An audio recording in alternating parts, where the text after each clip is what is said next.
¿Sabe cuál? Esta es mi iglesia. Y las puertas del infierno no prevalecerán contra ella. ¿Amén? Así que usted no se preocupe, está bien protegido, estamos bien protegidos por el Señor. Amén. Y Dios quiere avanzar con nosotros. Ahora, el día de hoy, hermanos, quiero hablar de las características que debe tener esta iglesia. Y por eso le puse las características de la iglesia del siglo XXI. Dice por ahí un escritor que el siglo XXI nos asusta, ¿verdad? Y nos asusta bastante. Continuamente uno lee en las redes, esta generación, dice, está perdida. De hecho, leí ayer una columna de un político y hablaba, dice, el arte está perdido, la música está perdida, todo está perdido. Dice, no es posible que hayamos llegado hasta este punto en que parece que la sociedad está condenada, está perdida, todo está perdido. Y por lo regular, nosotros leemos eso, vemos la decadencia moral, la decadencia política, la decadencia en todas las formas y todas esas manifestaciones que tiene el ser humano. Y vemos una decadencia terrible en todos los lugares. Y a lo mejor nosotros nos preocupamos y decimos, ¿qué pasa? ¿Qué va a pasar? ¿Hacia dónde va la humanidad? Y obviamente que son señales y también estamos en estos tiempos que son los últimos. Pero al mismo tiempo, decía un escritor, tenemos que reconocer que la iglesia de hoy es muy parecida a la iglesia del siglo I. Porque cuando la iglesia cristiana nace en un ambiente muy similar a este, donde el relativismo moral era cosa de todos los días, donde habían cantidad de dioses, de religiones, de ideologías, de pensamientos, abundaban en ese tiempo. A mí me llama mucho la atención y a lo mejor en otro momento tenemos que hacer aquí una teología del evangelismo, porque cuando Pablo llega y ve muchos dioses, ¿se ha leído ese pasaje en Hechos? Pablo llega y ve una cantidad de dioses. Pablo no llega a reprender a los espíritus ni a regañar a la gente. Dice Pablo, híjole, mire cuántos dioses hay acá, una cantidad. Y de pronto caminando ahí ve un monumento al Dios no conocido y dice, de aquí soy yo.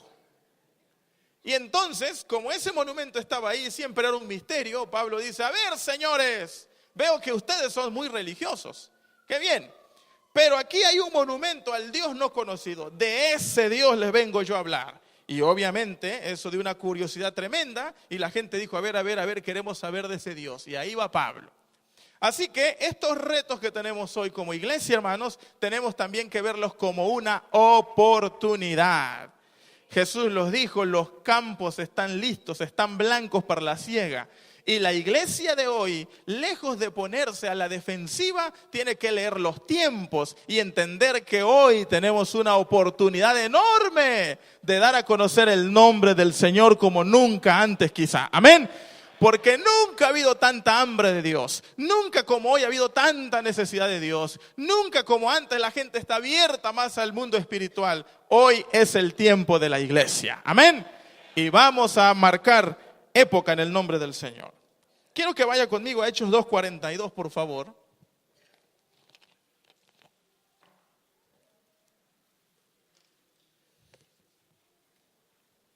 Hechos 2:42.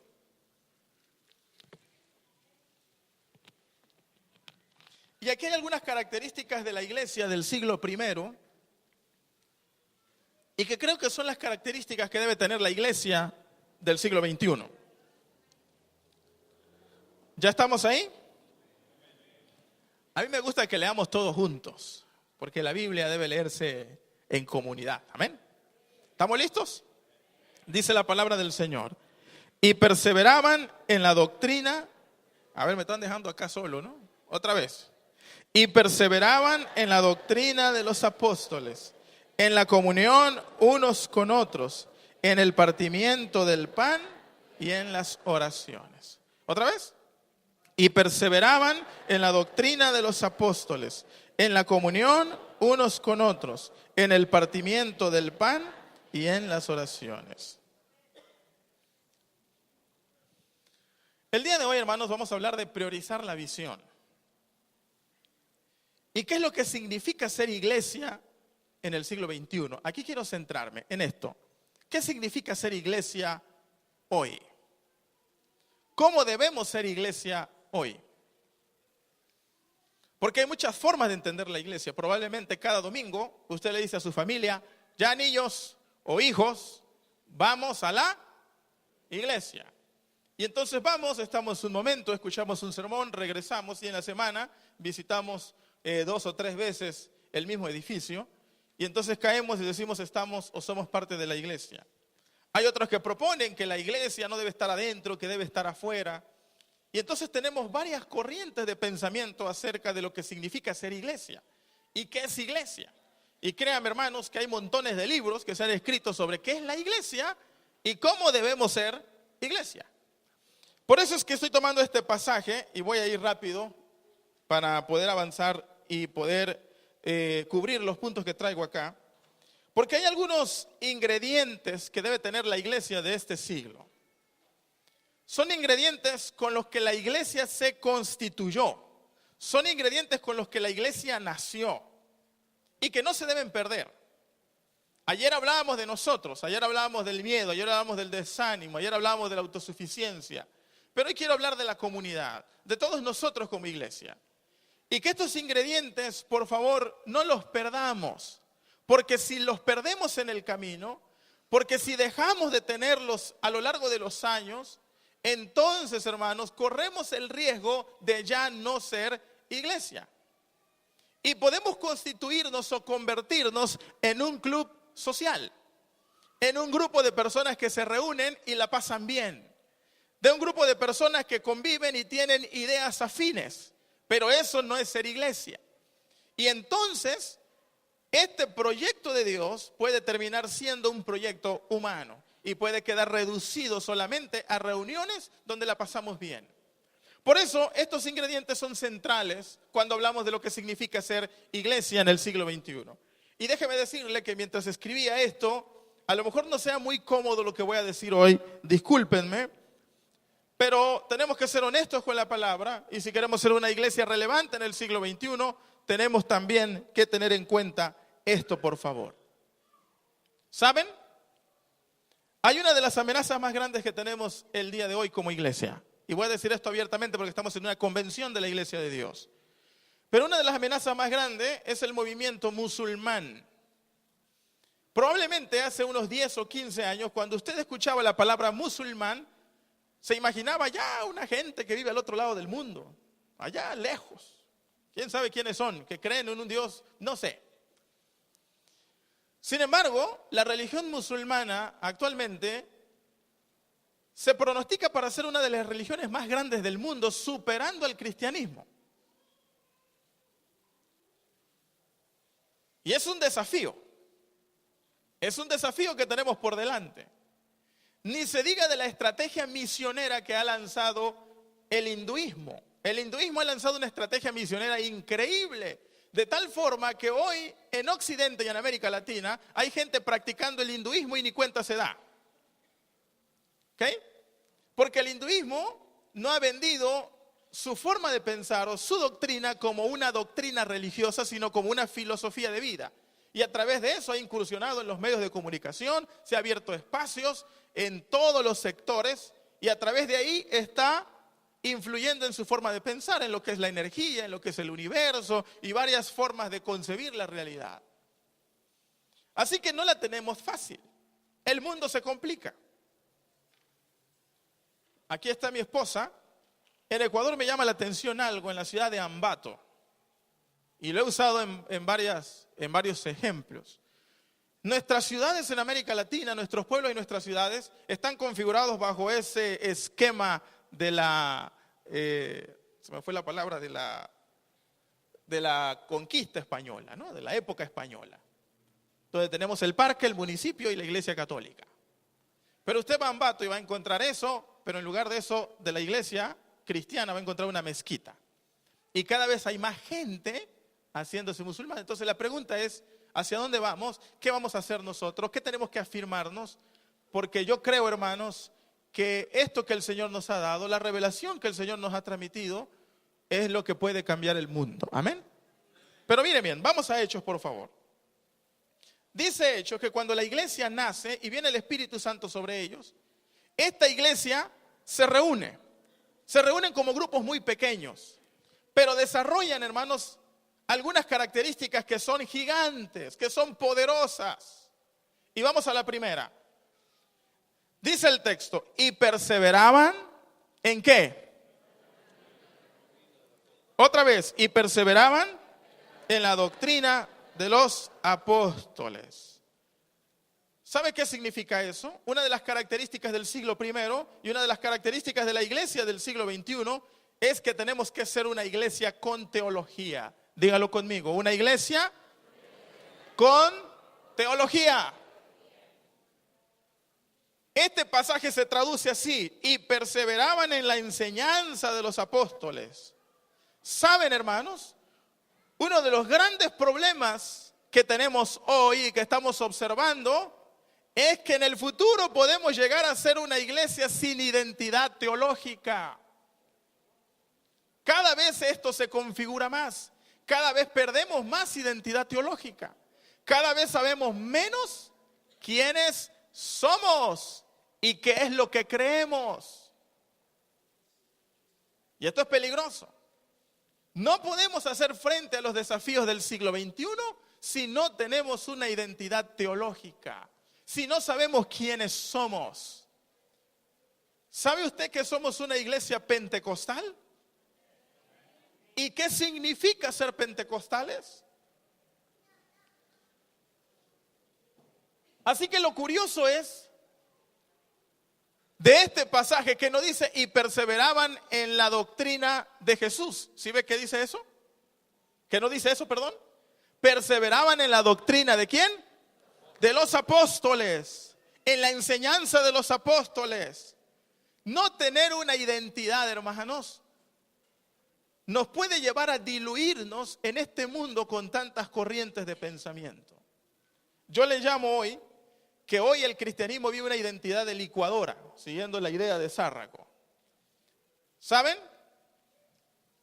Muchos de los creyentes hoy basan sus creencias en lo que leyó en Facebook, lo que escuchó en la radio, el último programa de enlace que vio, esa revista que hojeó mientras esperaba ahí en el consultorio, el programa de televisión que vio ayer.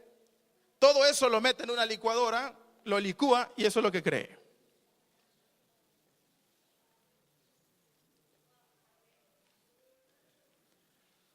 Y wow, es difícil para los que predicamos. Porque antes que llegaba a las iglesias, escuchaba atentamente el sermón, pero hoy estamos cuestionando, esto no me encaja con lo que leí en Facebook. ¿Sí? No, me parece que el apóstol que vi enlace tiene más razón. Y entonces vivimos en un mundo como este, que tiene tantas opiniones, tanta diversidad de pensamiento.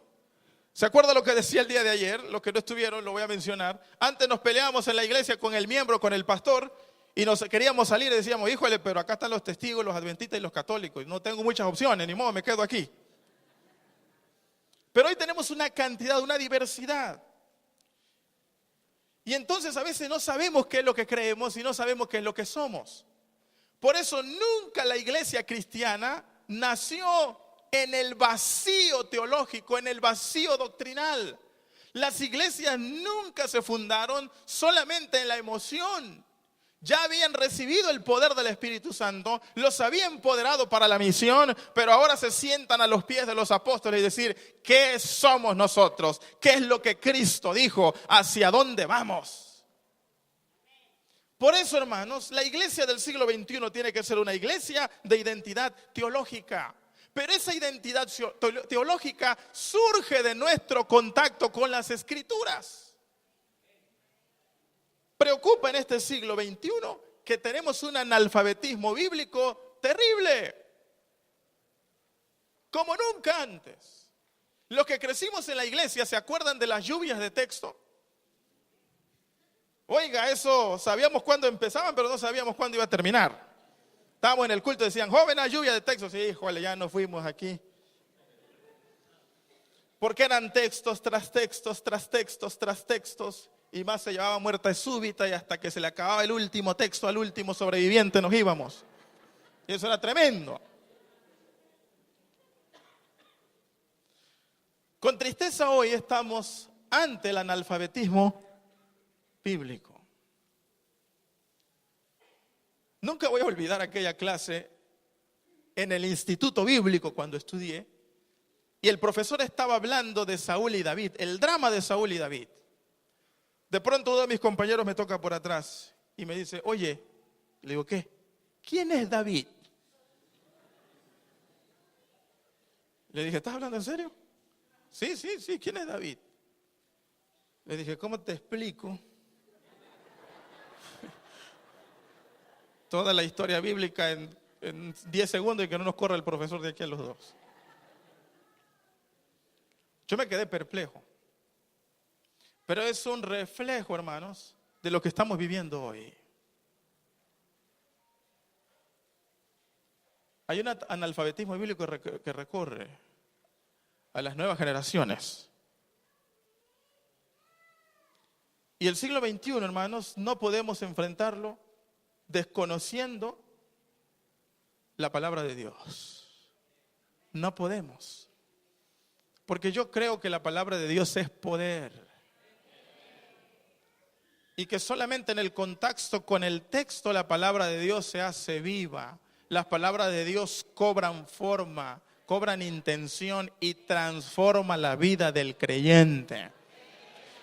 Yo creo que Dios transforma cuando usted abre su Biblia o abre su aplicación y se encuentra con el texto y deja que el texto le desnude completamente y que usted se exponga a lo que Dios ve de usted y que Dios le llame y que Dios le taladre. Amén. Ahí ocurre la experiencia con el texto. Pero el analfabetismo bíblico nos está creando un serio problema. Nuestros programas de educación en las iglesias están dando traspiés.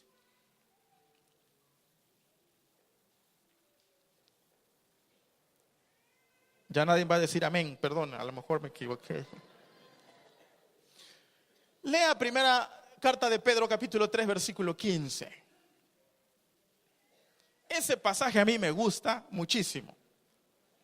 Iba a traer mi Biblia, donde lo tengo pegado ahí en la pasta, pero se me olvidó al final. Pero lo tengo en la contraportada de mi Biblia. Ahí tengo ese texto en grande, para que no se me olvide. Porque Pedro habla de la identidad cristiana. ¿De quiénes somos? Y miren lo que dice el pasaje. No es ese. Si nos santifica, ¿a quién? ¿Dónde? En vuestros corazones. Debemos ser una iglesia santa. Amén. ¿Están de acuerdo conmigo? Amén. Y somos de la línea de santidad. Creemos en la santidad. Así que este texto nos calza muy bien. Hay que santificar al Señor no en la mente. Si usted es santo en la mente no va a aguantar. Sea santo de corazón. Pero lo que sigue es interesante. Y estad siempre preparados para presentar defensa con mansedumbre y reverencia ante todo aquel que os demande razón de la esperanza que hay en ustedes.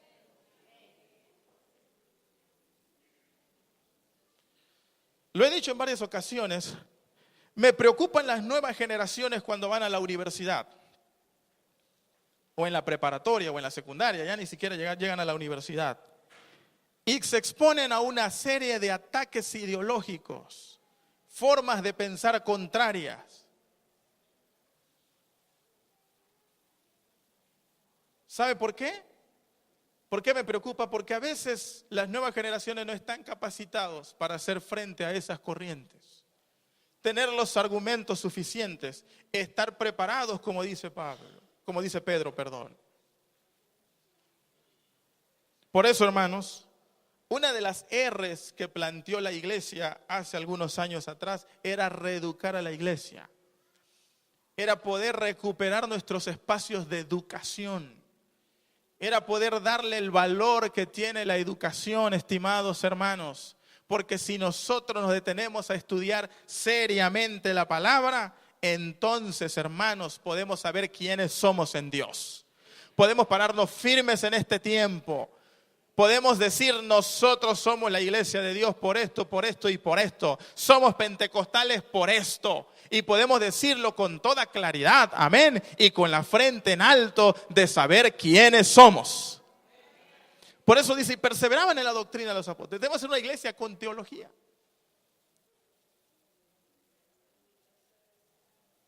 ¿Sabe, hermanos? Hoy es fácil hacer una iglesia. ¿Sí sabía eso?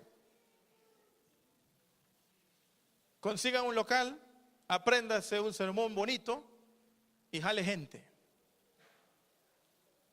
Es muy fácil hacer una iglesia.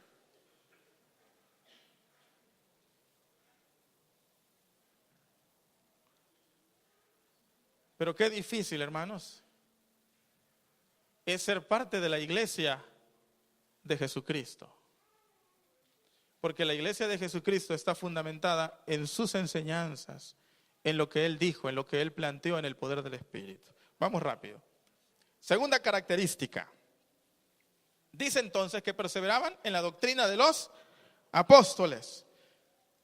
Número 2, en la comunión unos con otros.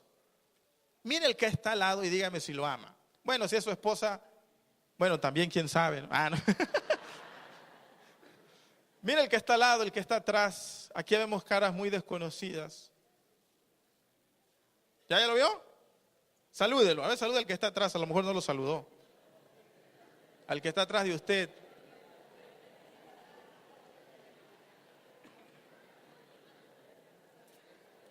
Muy bien.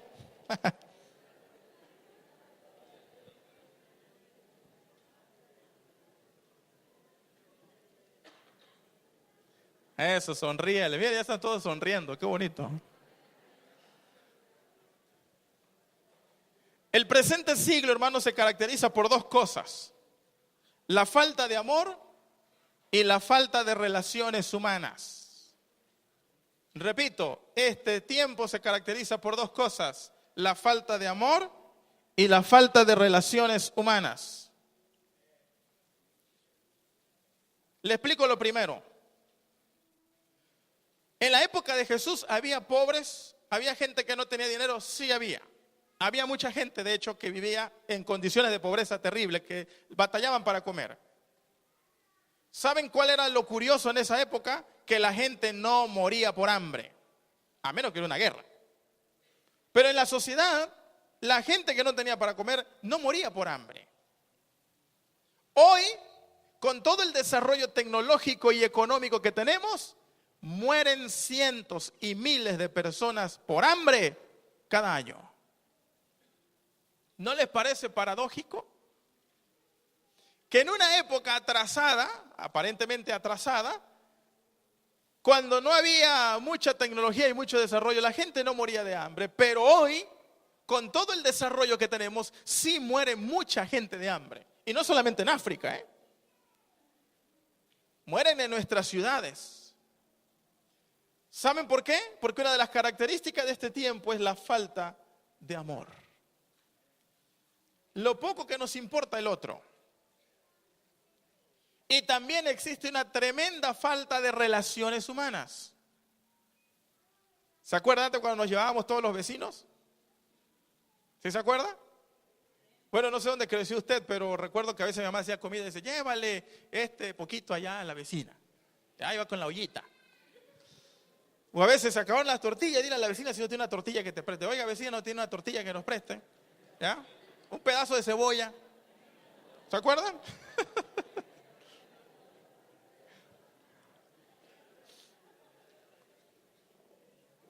Acá todos conectándose con la infancia. Hoy se puede morir el vecino y nos enteramos que se murió.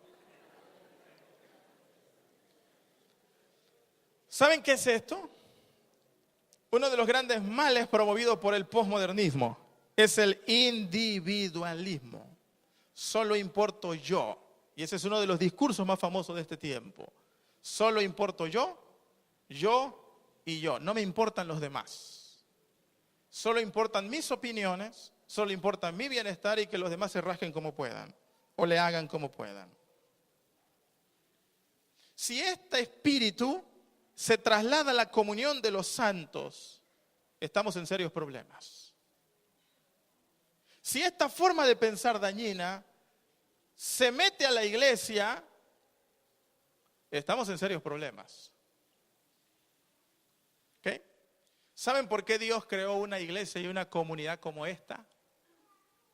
Donde nos reunamos todos juntos, donde compartamos con el otro, porque el Señor sabía que la única forma en que yo puedo crecer es cuando entienda que necesito del otro.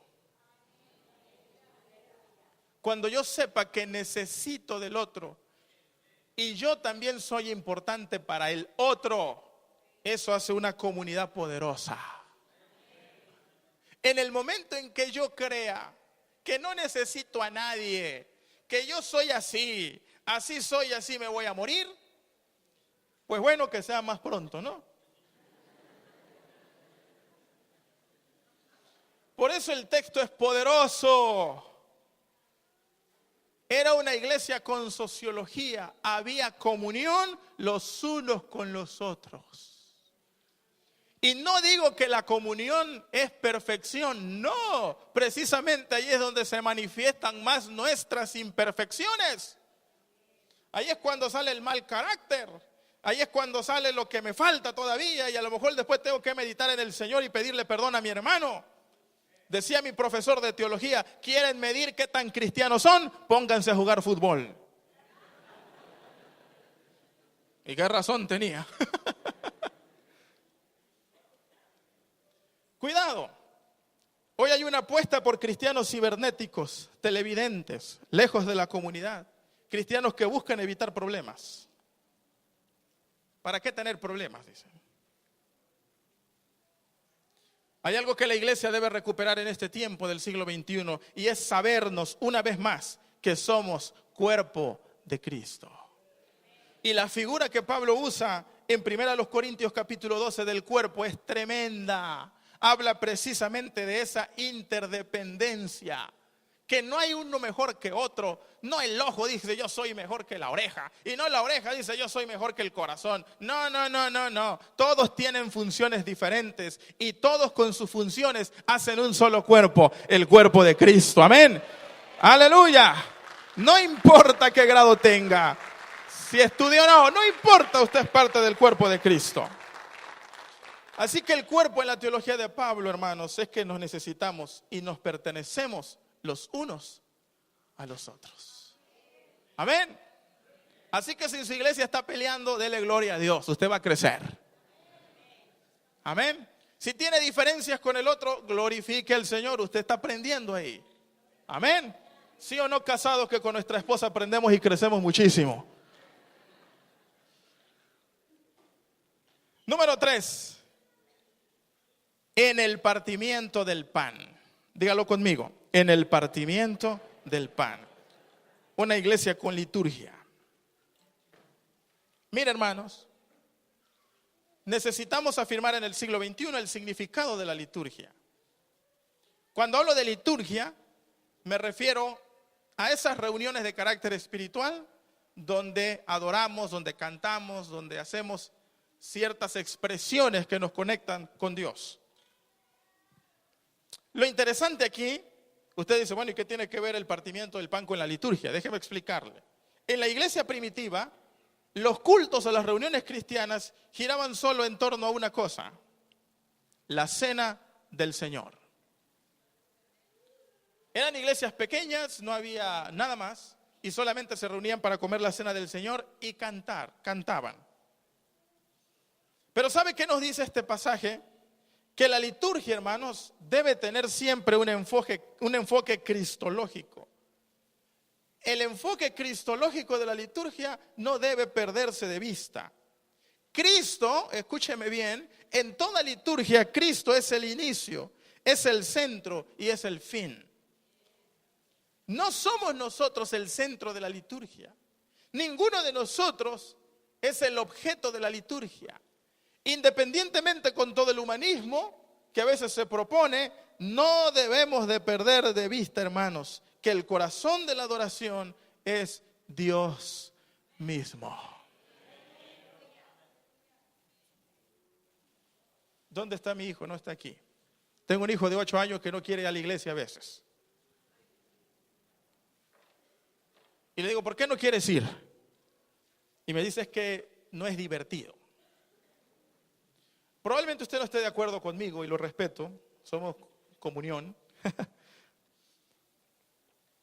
Pero he hablado con él varias veces y le he dicho, hijo, si yo quisiera que te diviertas, te llevo al parque o a los juegos, qué sé yo, para que te diviertas. Porque esos lugares están hechos para que tú te diviertas. Pero quiero que entiendas algo y que nunca lo olvides, por favor. Yo no te llevo a la iglesia para que te diviertas.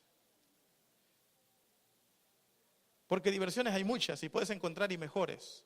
Yo te llevo a la iglesia para que esta parte, y le toco acá, esta parte espiritual que tú tienes y que no te la va a llenar tus estudios, no te la va a llenar la diversión, sea llenado en ese espacio. Quiero que entiendas que vamos ahí porque el importante se llama Cristo. Y necesitamos tener un tiempo con Cristo. Amén.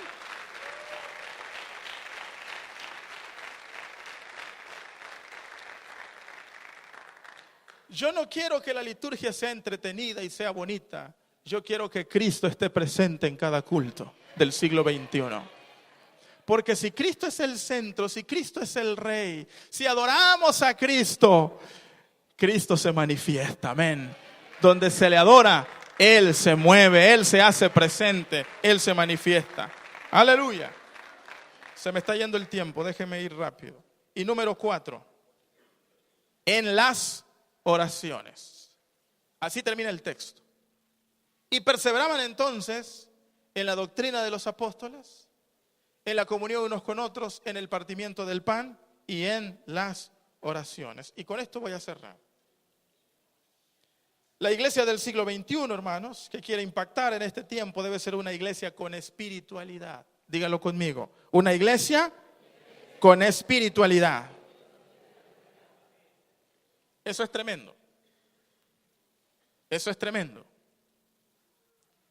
Si tuviéramos un termómetro de espiritualidad, ¿cómo saldríamos? Me pregunto.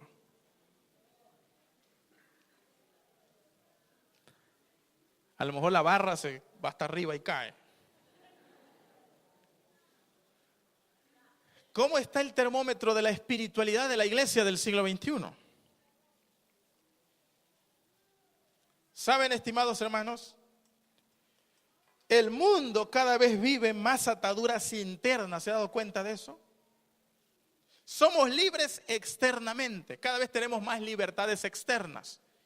Hoy es la época de haz lo que se te dé la gana y pide que respeten lo que haces.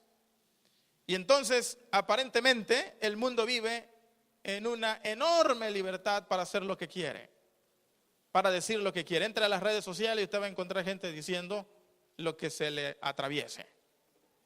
Paradójicamente, en un mundo de libertad externa, cada vez vivimos más con ataduras internas. Los problemas relacionados o las enfermedades relacionadas con la psicología se han disparado en los últimos años. Cada vez batallamos más con problemas internos. Esta generación lucha más hacia adentro, aunque hacia afuera cree sentirse libre. Y a veces los propios cristianos luchamos con esas ataduras internas. ¿Sabe por qué? Porque lo único que nos puede liberar desde adentro es una correcta espiritualidad. ¿Cómo sale usted después de un encuentro con el Señor glorioso? Uno sale livianito, siente que camina en las nubes, amén. Pero luego abandonamos la espiritualidad y volvemos otra vez a caer. Y esas ataduras están ahí. ¿Sabe? Lo curioso es que el presente siglo no carece de temas sobre la espiritualidad. Vaya a cualquier librería y usted va a encontrar espiritualidad por todos lados. Cómo sacarte las energías, cómo el chakra y no sé qué, ¿sí? Cómo atraer la energía positiva, cómo sacar la energía negativa. Me llama la atención que cada vez se llenan más las pirámides y los centros estos de las antiguas civilizaciones, de gente tratando de abrirse a un mundo espiritual. Yo siempre digo, en mi pueblo cuando queríamos o querían la gente encontrar al brujo, preguntaban y decían, ¿dónde queda el brujo? Y decía, bueno, subes el cerro, bajas, subes 3 cerros más y allá vive el brujo.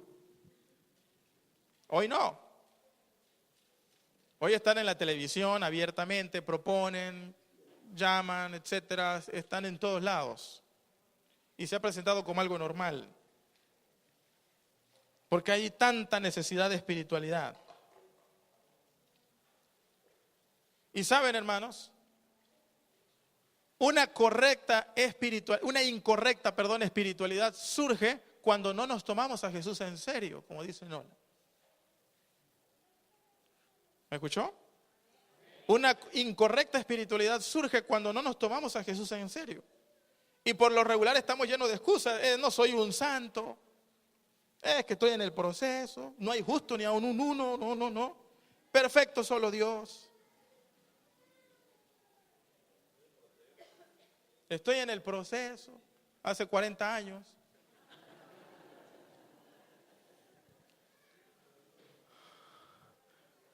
Hermanos, y lo voy a decir con las frases categóricas de este escritor.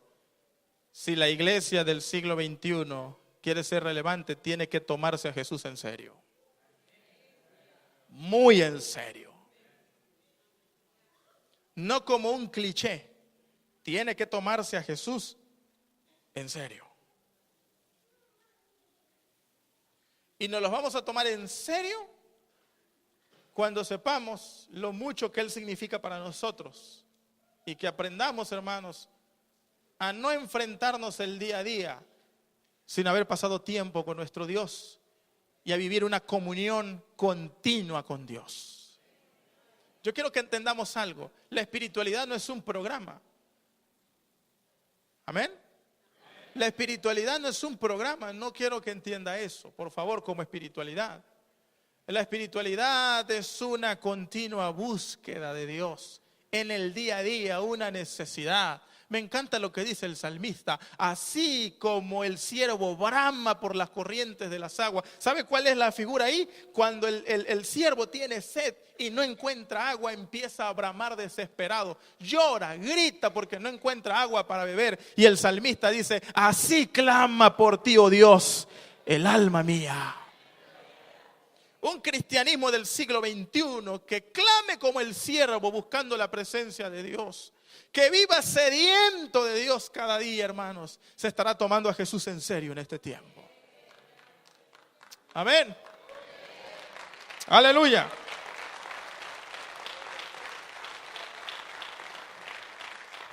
Y escúcheme bien, los pentecostales, nosotros somos pentecostales, creemos en el Espíritu Santo de Dios. También necesitamos tomarnos al Espíritu Santo en serio. Nos decía un conferencista hace unos días, y subraya ese texto, por favor. Bueno, eso lo digo yo, subráyelo 5 veces. Gálatas 5:25. Si vivimos por el Espíritu,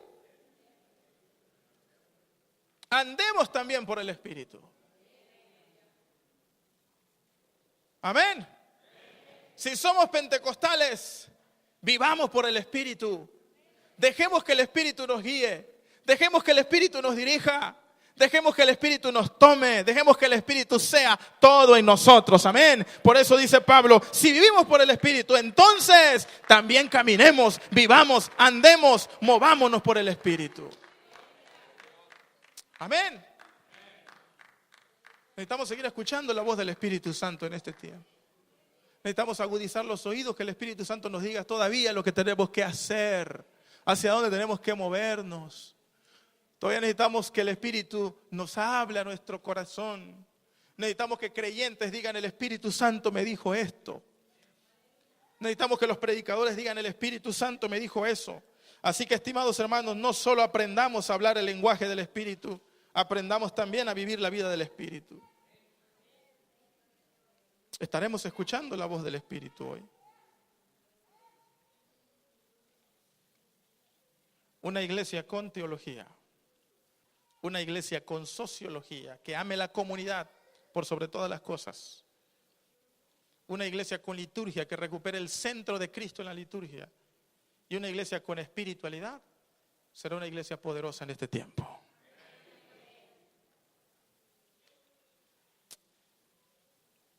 Así que, estimados hermanos, ¿qué voy a hacer? ¿Qué voy a hacer? Corra todos los cursos de escuela dominical y de enseñanza que se encuentre. Corra, por favor. Si no hay, pida que haya. Pero no deje de educarse. No deje de estar creciendo en el Señor. No deje, por favor. Amén. Ame a sus hermanos, no importa cómo sean, ámelos. Participe en las reuniones, involúcrese. Ya, enójese también, solo que no se ponga el sol. Viva con ellos, conviva con ellos, porque después de ese proceso usted no va a ser el mismo. Adore al Señor con todo su corazón, al Cristo presente en el culto, amén. Y viva una espiritualidad continua en el Señor. Esa es la iglesia del siglo XXI. Esa es la iglesia poderosa. Puestos de pie, por favor. Todos puestos de pie. Aleluya.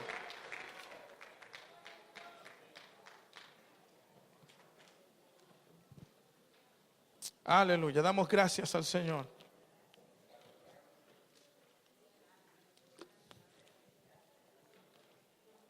Cortemos el individualismo. Amén. Cortemos con tantas cosas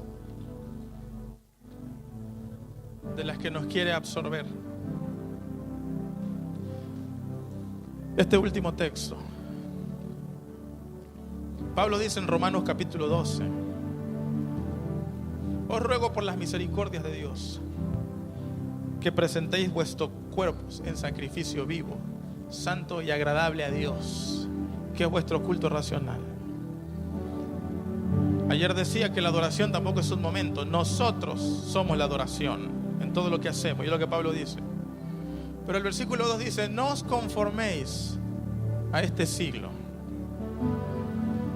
En el griego, vamos a decirlo así, significa no tomen el molde de este siglo. O sea, no sean como el agua, pues, que toma el molde que le pongan. Eso dice, no se amolden a este siglo. Y la iglesia siempre tiene el peligro de amoldarse al siglo. ¿Sí?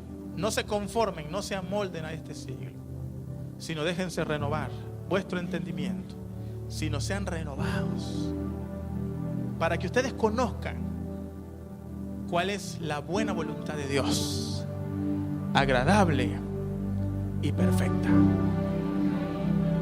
Porque el mundo es engañoso y su voluntad no es buena y perfecta, pero la voluntad de Dios es buena y perfecta. Levante su mano. Señor, aquí está tu iglesia. Aquí está tu pueblo, Señor. Somos tu iglesia. Aquí estamos. Esos que compraste, Señor, a precio de sangre. Aquellos por los que moriste en la cruz del Calvario, Señor. Aquí estamos. Aquí está tu pueblo, Señor. Aquí está tu iglesia, Señor.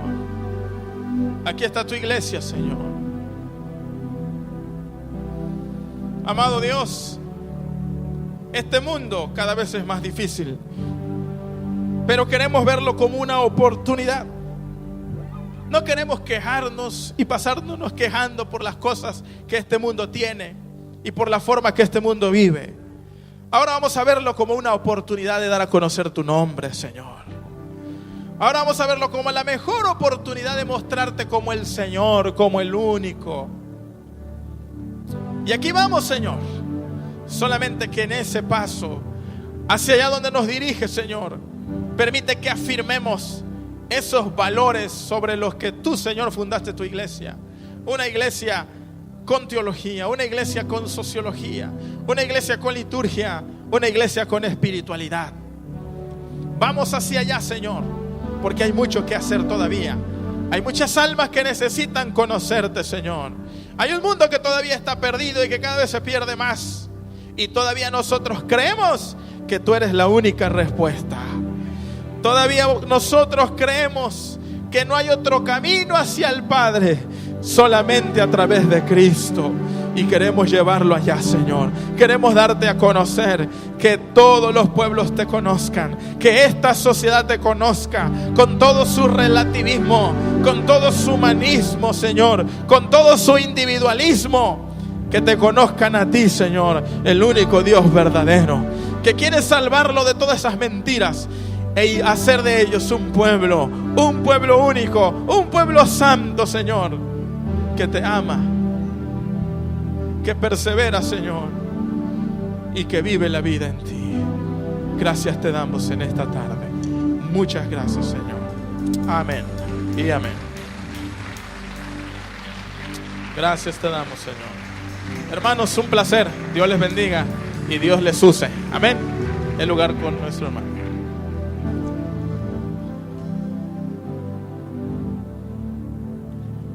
Amén. Y Dios sigue hablando. Y Dios sigue hablando, iglesia. Amén. Es una bendición este tiempo. Y por ahorita lo terminamos ya. Aquí terminamos este tiempo, estos servicios, conferencias de la mañana. Y estamos despedidos para vernos por la tarde, iglesia, a las 6 de la tarde en el Estadio Héctor Espino. ¿Ok? Recuerde que hoy es el día sonorense, el día, norteño. Y vamos a hacer como una noche de pueblo. Así que saque las botas, saque el sombrero y vámonos todos al estilo norteño. ¿Ok? Dios les bendiga.